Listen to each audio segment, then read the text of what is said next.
Hello मित्रों, आज हम अरस्तु के अनुकरण सिद्धांत के विषय में चर्चा करेंगे।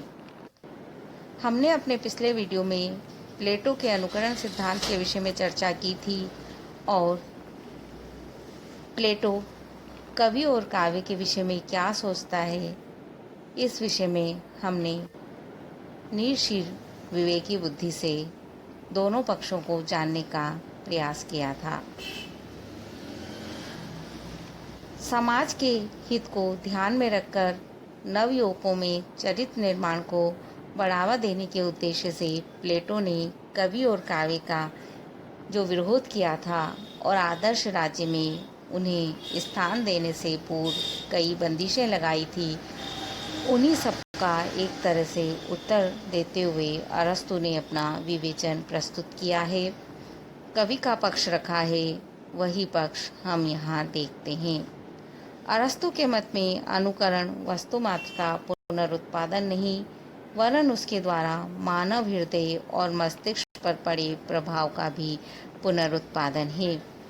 यही कारण है कि कवि का अनुकरण हीन वस्तु को भी श्रेष्ठ रूप में उपस्थित कर देता है, दुखद अनुभव को आह्लादकारी बना देता है, क्योंकि वह अनुकरण के माध्यम से सृजन करता है और सृजन और कल्पना का प्रयोग उसे प्लेटो से सर्वदा भिन्न धरातल पर स्थित कर देते हैं। चूंकि अनुकरण सृजन है जो कलाकार के आंतरिक सत्य से नियंत्रित होकर आकृतियां ढालता है, अतः हेय नहीं है। वह वस्तु की पार्थिवता का अतिक्रमण कर उसकी अंतरात्मा को प्रत्यक्ष करने की संवेदनशीलता और पुनः उसकी संपूर्णता में व्यक्त करने की अद्भुत शक्ति से युक्त होता है। अतः सुंदर के अनुकरण में भी आनंद को संकेतित करने का श्रेय इन्हें है। माध्यम की सूक्ष्मता के कारण संगीत को प्रथम, काव्य को द्वितीय स्थान देते हुए अनुकरण के तीन रूप त्रासदी, कामदी, महाकाव्य में से समस्या के क्यों का उत्तर समाहित होने के कारण अरस्तु त्रासदी को सर्वश्रेष्ठ बताते हैं। दर्शक को इस बात का एहसास रहता है कि वह जो कुछ देख रहा है वह यथार्थ जीवन नहीं, एक अनुकरण है।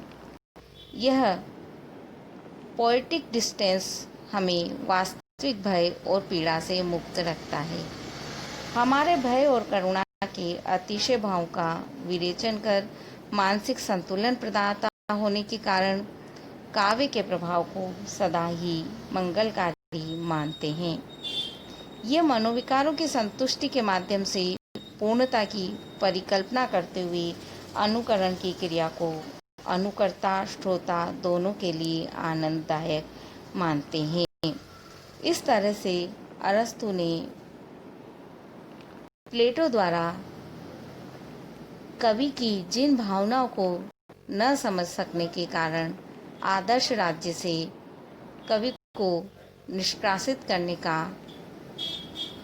मानस बनाया था, उस बात को यहाँ कवि के पक्ष को प्रस्तुत कर समाज हित में